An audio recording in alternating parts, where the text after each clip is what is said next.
तालियों की गूंज में जीनत बाजी को आवाज देता हूं कि वो आएं और अपना कलाम पेश करें।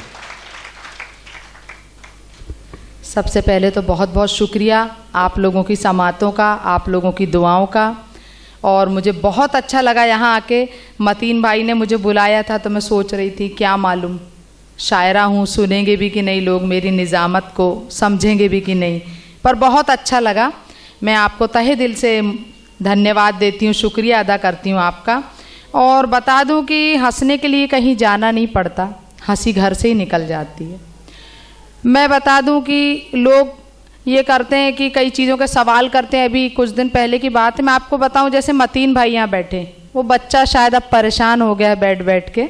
ज़्यादा मैं प्राण नहीं लूँगी, जान नहीं लूँगी, मैं समझ सकती हूँ, बस आपका 5-7 मिनट का वक्त लेती हूँ।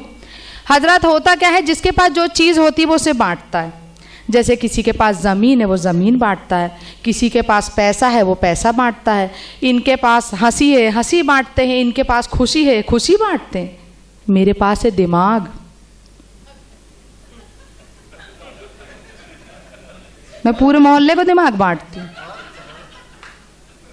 अभी कल ही की बात है, सुबह सुबह पड़ोसन घर में चली आई, कहने लगी जीनत जी मैं हसीन बनना चाहती हूँ, कौन से ब्यूटी पार्लर में जाऊं और कौन सी क्रीम लगाऊं कि मैं हसीन लगने लगूं। मैंने कहा हसीन बनने के लिए किसी ब्यूटी पार्लर में जाने की क्या ज़रूरत है और कोई क्रीम लगाने की क्या ज़रूरत। तो बोले फिर, मैंने कहा रूठना सीख जा। बोले क्या रूठने से हसीन हो जाते। मैंने कहा नहीं, तूने वो गाना नहीं सुनी, कोई हसीना रूठ जाती है तो और भी हसीन हो जाती है। लोग आते दिमाग मांगने के लिए, दिमाग बांटती हूँ। भाई साहब एक पड़ोसन और चली आई, ये मैडम को देख के तो मेरे को उसकी पूरी पूरी याद आ गई। पड़ोसन चली आई, सुबह सुबह कहने लगी जीनत जी आपका नाम बड़ा मशहूर है, आप इतनी जगह जाती हैं, मुझे भी कोई ऐसा उपाय बताओ कि लोग मुझे मरने के बाद भी याद रखें। मैंने कहा इसमें कौन सी बड़ी बात, उधार लेके मर जा।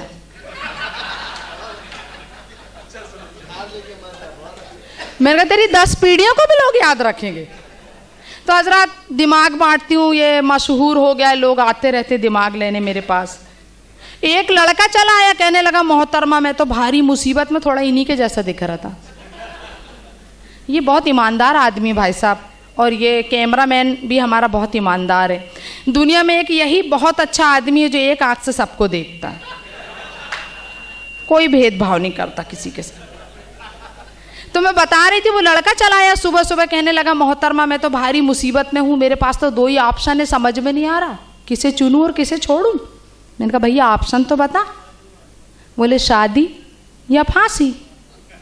मैंने कहा शादी कर ले, फांसी तो अपने आप लग जाएगी। तो इस तरीके के लोग दिमाग मांगने के लिए आते हैं। मैं थोड़ा सा एक कारोबार करती रहती हूँ। एक कारोबार की तरफ और आपका ध्यान ले जाती हूँ कि जहन से निकल गया वो कारोबार, शायद मेरे को यहाँ आने तक के दूसरा कारोबार ढूंढना पड़ेगा। मैं आपको कहीं और ले जाती हूँ। अभी एक हमारे भाई ने बहुत सारे बाबाओं की बात करी, ये बाबा होते हैं, आशाराम की बात अभी चल रही थी, हमारे सिराज भाई ने आशाराम जी की बात करी।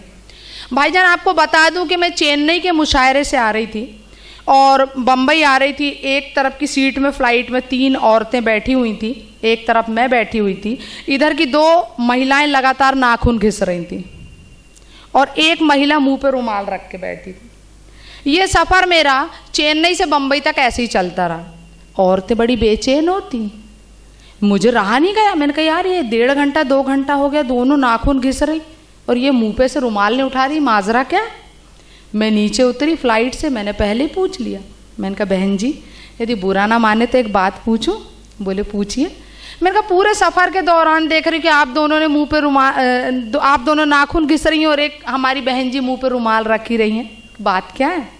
बोले बहन जी दरअसल क्या है, हम ना रामदेव बाबा की चेलियाँ, तो हम दिन भर नाखून घिसते हैं, हमको ऐसा पता चला है नाखून घिसने से बाल लंबे होते हैं। और मैंने कहा ये, वो कहती है मैंने इतने घिसे कि मेरी मूंछ निकल आई।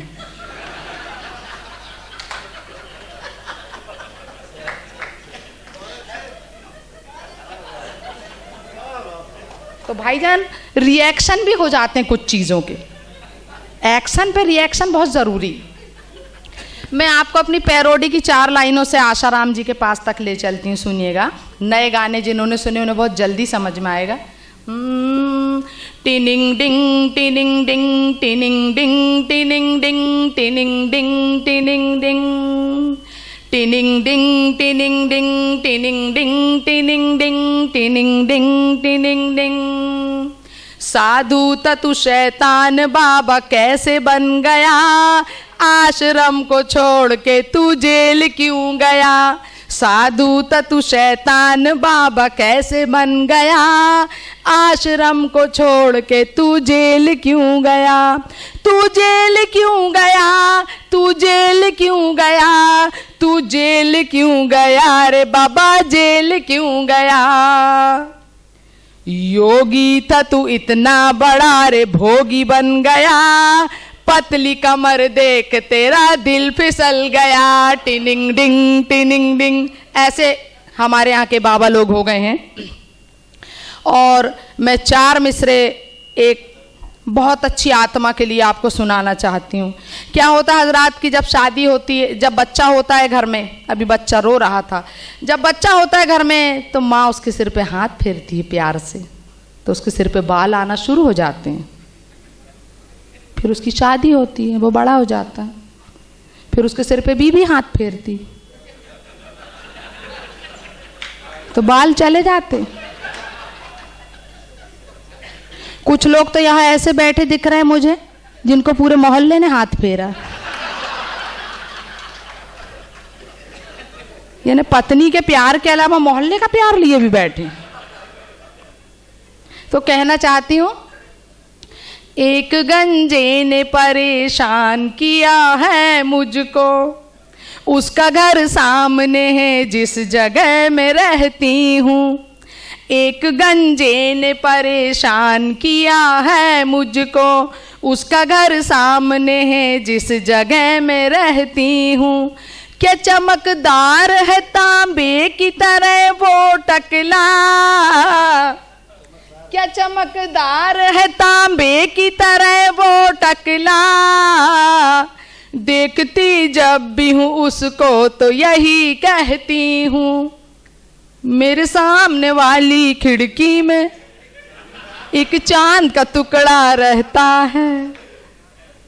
बहुत बहुत शुक्रिया, आपने बहुत मोहब्बतों से सुना मुझे, और मैं सोचती हूँ वक्त बहुत हो गया है। इंशाल्लाह अगली मुलाकात में मैं आपसे फिर से मिलूँगी, और मैं बुलाना चाहती हूँ यहाँ पे मतीन भाई को कि वो यहाँ पर आएँ और आगे की कार्रवाई करें। बहुत बहुत शुक्रिया जी। एहसान जी के लहजे में हिंदी कविता चलेगी आपको? अच्छा, मैं हिंदी कविता पढ़ती हूँ एहसान जी के लहजे में, कोशिश करती हूँ वहाँ तक पहुँचने की। सुनिएगा, एक बहुत अच्छे हथियार के बारे में आपको बता रही हूँ मैं, जो औरतों का स्पेशल हथियार है। और चूँकि मेरी प्यारी भाभी जी ने बोला है इसलिए भी बता रही हूँ कि कितना स्मार्ट, कितना सुंदर घर के बाहर घर के अंदर, कितना स्मार्ट कितना सुंदर घर के बाहर घर के अंदर हर जगह रमता है। भाईजान ये महिलाओं के हाथों में खूब जमता है, भाईजान ये महिलाओं के हाथों में खूब जमता है। और जिस तरह फिल्मी पर्दे पे नाचती हेलन है, जिस तरह फिल्मी पर्दे पे नाचती हेलन है, ये मर्दों को नचाने वाला खतरनाक यंत्र बेलन है। ये मर्दों को नचाने वाला खतरनाक यंत्र बेलन है। इसे टेढ़े से टेढ़ा भी खाता है, इसे टेढ़े से टेढ़ा भी खाता है तो 2 मिनट में सीधा हो जाता है। आप भी तो वर्षों से खा रहे हैं, मगर किसी को कहाँ बता रहे हैं। और इनने तो खूब जमकर खाए हैं, इनने तो खूब जमकर खाए हैं, मगर किसी को नहीं बताएं। भाईजान इस संसार में कुछ लोग ऐसे भी हैं जिनकी आदत कुंभकर्ण से खूब मिलती है। कुंभकर्ण रावण का भाई था जो 6 महीने तक सोता था, कुछ लोगों को नहीं मालूम होगा। भाईजान इस संसार में कुछ लोग ऐसे भी हैं जिनकी आदत कुंभकर्ण से खूब मिलती है और जब तक 2-4 बेलन ना खा लें उनकी नींद ही नहीं खुलती है। पर बेलन खाना भी एक कला है और किसी किसी को ये खूब फला है। जीवन रूपी ट्रेन जब पटरी से उतर जाए, जीवन जीना जब मुश्किल हो जाए, तो बेलन का सिग्नल मिलते ही व्यवस्था ठीक हो जाती है। बेलन का सिग्नल मिलते ही व्यवस्था ठीक हो जाती है और भटकी हुई ट्रेन भी वापस पटरी पे आ जाती है। इसी बेलन के कारण ये पूरा देश पल रहा है, इसी बेलन के कारण ये पूरा देश पल रहा है और इसी बेलन के कारण ये सुंदर कार्यक्रम चल रहा है। बहुत बहुत शुक्रिया।